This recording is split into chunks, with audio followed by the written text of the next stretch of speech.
Allah lalu menciptakan manusia sebagai makhluk yang paling sempurna. Manusia diberi akal, tubuh, dan jiwa.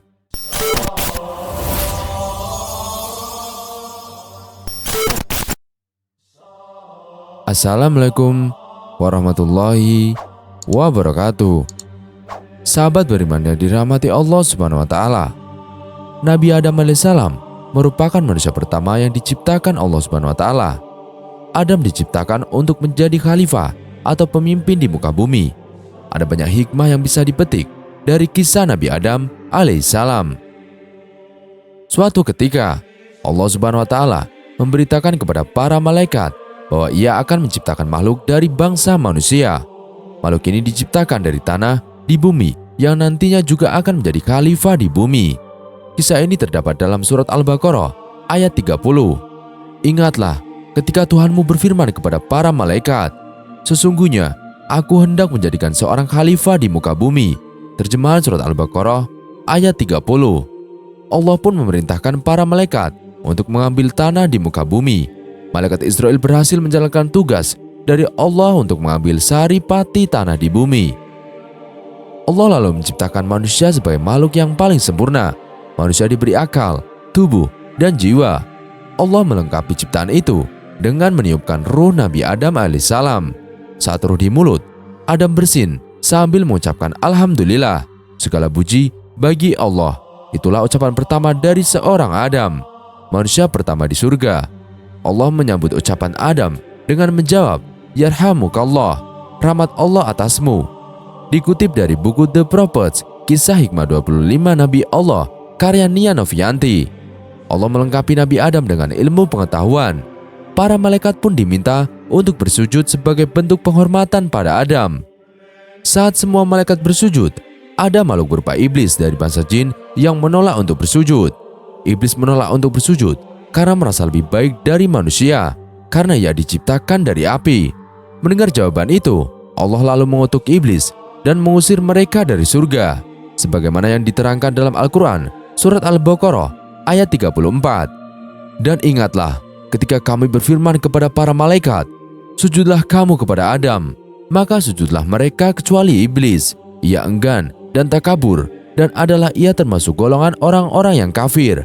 Ketika mendengarnya, Allah Subhanahu wa taala murka, lalu mengutuk hingga mengeluarkan iblis dari surga. Iblis yang rela diusir tersebut pun memohon kepada Allah Subhanahu wa taala untuk dibiarkan hidup dengan umur panjang hingga hari kiamat tiba. Masih dalam sifatnya yang jahat, iblis kemudian bertekad dan bersumpah untuk menyesatkan Nabi Adam beserta keturunannya agar berbuat dosa pada Allah Subhanahu wa taala.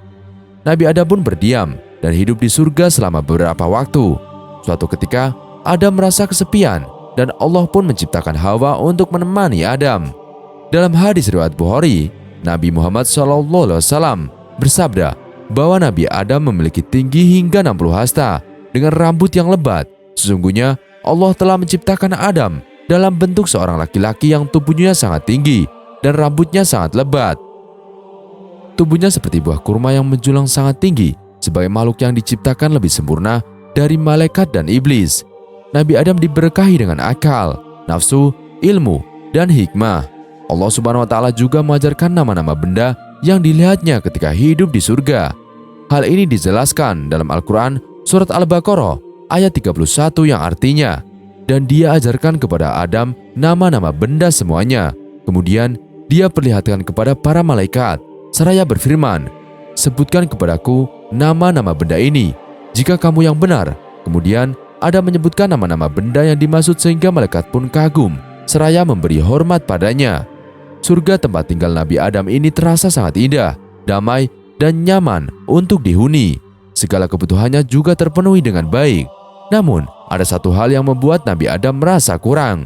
Nabi Adam kesepian karena tidak memiliki teman, padahal semua makhluk di surga saling berpasangan. Adapun menikahi Hawa dan mengizinkan mereka berdua tinggal di surga dengan syarat tidak mendekati pohon kuldi. Bertahun-tahun, Adam dan Hawa mematuhi aturan itu, hingga setan perlahan terus mencoba merayu mereka dengan tipu daya. Tipu daya berhasil. Nabi Adam lalu memetik buah pohon tersebut dan memakannya bersama Hawa. Namun setelah itu, Adam dan Hawa langsung dihinggapi rasa bersalah dan aurat mereka tiba-tiba terbuka.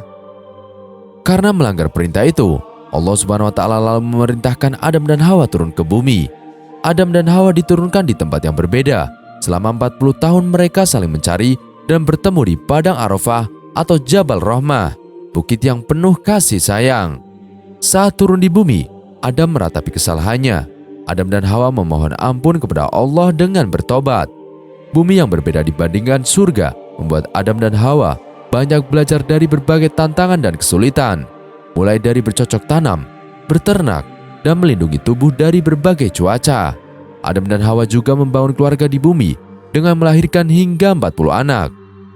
Banyak riwayat yang menyebutkan anak-anak Nabi Adam dan Hawa dilahirkan secara kembar. Dikutip dari Nabi Adam alaihissalam, manusia dan nabi pertama di bumi oleh Abu M. Bintang dan tim di Faro. Sebagai khalifah di bumi, Adam juga diangkat sebagai nabi dan rasul yang bertugas berdakwah di bumi. Adam menyampaikan dakwah kepada istri dari anak-anaknya mengenai ajaran keimanan kepada Allah Subhanahu wa Ta'ala. Nabi Adam juga menghadapi persoalan antara anaknya Kabil yang membunuh Habil. Adam sangat murka terhadap Kabil. Allah lalu mengaruniai Nabi Adam dengan anak laki-laki yang tidak memiliki saudara kembar yang diberi nama Sid. Sid merupakan anak yang cerdas dan berakhlak baik. Keturunan Sid kelak melahirkan Idris. Nabi Adam lalu jatuh sakit saat berusia 960 tahun dan berwasiat kepada Sid untuk meneruskan dakwanya. Malaikat lalu mencabut nyawa Adam, memandikannya, mengkafani, menyalatkan dan menguburkannya. Dari kisah Nabi Adam alaihissalam ini terdapat sejumlah hikmah yang bisa diambil. Sebagai manusia, sudah selayaknya kita memahami bahwa iblis adalah musuh yang akan terus menggoda hingga membuat manusia sesat. Tugas manusia adalah melawan godaan syaitan dan beribadah kepada Allah Subhanahu wa Ta'ala. Allah juga selalu menerima tobat setiap hambanya yang bersungguh-sungguh. Merangkum berbagai sumber, Nabi Adam termasuk dalam 25 nabi yang disebutkan dalam Al-Quran.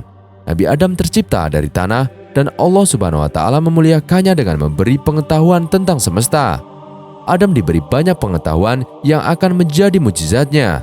Kisah Nabi Adam mengandung banyak pelajaran berharga, terutama tentang nilai ketaatan kepada Yang Maha Kuasa. Dikisahkan dalam kitab suci Al-Quran bahwa Allah bercakap-cakap dengan malaikat. Allah Subhanahu wa Ta'ala memberitahu malaikat bahwa akan ada penciptaan makhluk yang dinamai Adam. Manusia akan mengemban tugas sebagai khalifah di bumi, dan malaikat protes tidak setuju dengan hal yang direncanakan. Malaikat yakin kalau manusia hanya akan membawa bencana bagi bumi. Mereka akan membuat kerusakan, permusuhan, juga pertumpahan darah. Malaikat merasa keberadaan dirinya saja sudah lebih cukup sebagai ciptaan Allah Subhanahu wa Ta'ala, karena mereka senantiasa bertasbih, memuji, dan mengagungkan Allah Subhanahu wa Ta'ala. Allah Subhanahu wa Ta'ala berfirman bahwa Dia mengetahui apa yang tidak diketahui oleh malaikat. Seperti kita ketahui, manusia itu tercipta dari saripati tanah.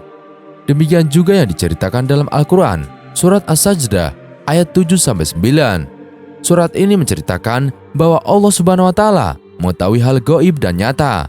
Ia menciptakan wujud sempurna manusia dari tanah. Ia juga menciptakan keturunan manusia dari air mani, kemudian ditiupkan roh untuk menghidupkan. Ia juga yang menciptakan pendengaran, penglihatan, dan hati. Setelah Nabi Adam diciptakan, Allah Subhanahu wa Ta'ala memberi perintah pada malaikat dan iblis untuk bersujud padanya. Walaupun para malaikat diciptakan dari cahaya, mereka taat pada perintah Allah Subhanahu wa Ta'ala. Para malaikat kemudian bersujud pada Nabi Adam alaihissalam. Lain halnya dengan iblis, ia merasa derajatnya lebih tinggi dari Nabi Adam dan menolak untuk bersujud. Kelancangan iblis membangkang membuat Allah Subhanahu wa Ta'ala sangat murka. Iblis telah durhaka dan hukumannya adalah keluar dari surga. Dan iblis yang sombong bukannya bertobat dengan hukumannya yang diberikan, ia justru mengeluarkan sumpah akan menggoda Nabi Adam dan keturunannya agar sesat. Iblis ingin manusia menemani dirinya di neraka. Nabi Adam juga dianugerahi usia yang panjang oleh Allah Subhanahu wa Ta'ala. Banyak riwayat yang menceritakan bahwa Nabi Adam alaihissalam diberi usia hingga 1000 tahun. Namun, dalam hadis yang diriwayatkan Abu Hurairah, diceritakan kalau Nabi Adam pernah memberikan umurnya, yaitu usia yang berjumlah 40 tahun untuk Nabi Daud. Pada saat itu, Nabi Adam kagum dengan cahaya yang berkilau di antara matanya. Kemudian, dia bertanya pada Allah Subhanahu wa Ta'ala tentang manusia itu. Allah menjawab, bahwa manusia itu salah satu keturunan Adam, umat akhir zaman. Adam bertanya mengenai umur Daud, dan Allah menjawab bahwa ia memberikan 60 tahun padanya. Nabi Adam lalu meminta Allah untuk menambahkan 40 tahun umur Daud yang dikurangi dari umurnya. Sebagai manusia pertama di bumi, Nabi Adam menerima mukjizat berupa pengetahuan. Allah Subhanahu wa Ta'ala memastikan Nabi Adam tahu berbagai nama benda dan makhluk di bumi. Pengetahuan soal nama ini akhirnya berkembang lebih besar untuk keperluan Nabi Adam dan Siti Hawa. Salah satu ilmu yang dimiliki Nabi Adam yakni kemampuan memiliki binatang dan tanaman yang aman dimakan. Nabi Adam juga mengetahui apa saja benda yang dapat digunakan dalam kegiatan sehari-hari, termasuk alat berburu hingga alat membuat pakaian. Poin-poin penting dalam sejarah Nabi Adam. Berikut adalah beberapa poin-poin penting dalam sejarah Nabi Adam menurut ajaran Islam. Yang pertama, Nabi Adam adalah manusia pertama yang diciptakan oleh Allah Subhanahu wa Ta'ala. Beliau diciptakan dari tanah liat dan ditiupkan roh oleh Allah Subhanahu wa Ta'ala. Yang kedua, Allah Subhanahu wa Ta'ala memberikan Adam kedudukan yang tinggi dan keistimewaan dibandingkan makhluk lainnya. Adam dijadikan sebagai khalifah di bumi dan diberikan kepercayaan untuk memimpin dan mengatur alam semesta ini. Yang ketiga, Allah Subhanahu wa Ta'ala memerintahkan Adam untuk tidak mendekati pohon terlarang, yaitu pohon pengetahuan. Namun Adam dan istrinya Hawa tergoda oleh syaitan dan akhirnya memakan buah dari pohon terlarang tersebut, yaitu buah khuldi. Yang keempat, karena melanggar perintah Allah Subhanahu wa Ta'ala, Adam dan Hawa diusir dari surga dan harus hidup di dunia yang penuh dengan kesulitan dan cobaan. Yang kelima, Adam dan Hawa mempunyai banyak keturunan dan menjadi asal mula manusia di dunia ini. Setiap manusia yang hidup di dunia ini adalah keturunan dari Adam dan Hawa. Yang keenam, Adam mengajarkan manusia tentang keimanan dan takwa kepada Allah Subhanahu wa Ta'ala. Beliau juga mengajarkan manusia tentang kebaikan, kebenaran, dan bertawakal kepada Allah Subhanahu wa Ta'ala. Yang ketujuh, Adam merupakan teladan bagi manusia dalam menjalani kehidupan di dunia ini. Beliau mengajarkan tentang kesabaran, keteguhan hati, dan keimanan yang kuat kepada Allah Subhanahu wa Ta'ala.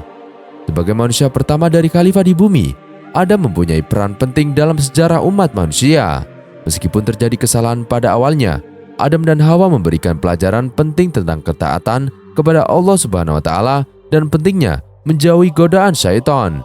Sebagai umat manusia, kita harus mempelajari dan mengambil hikmah dari kisah Nabi Adam dan mengikuti teladan yang diberikan agar dapat hidup dengan baik dan benar di dunia ini. Allahu a'lam bishawab. Sekian kisah kali ini. Kurang lebihnya kami mohon dimaafkan. Yang benar, datanya dari Allah Subhanahu wa Ta'ala. Khilaf atau keliru, datanya dari saya pribadi. Wassalamualaikum warahmatullahi wabarakatuh.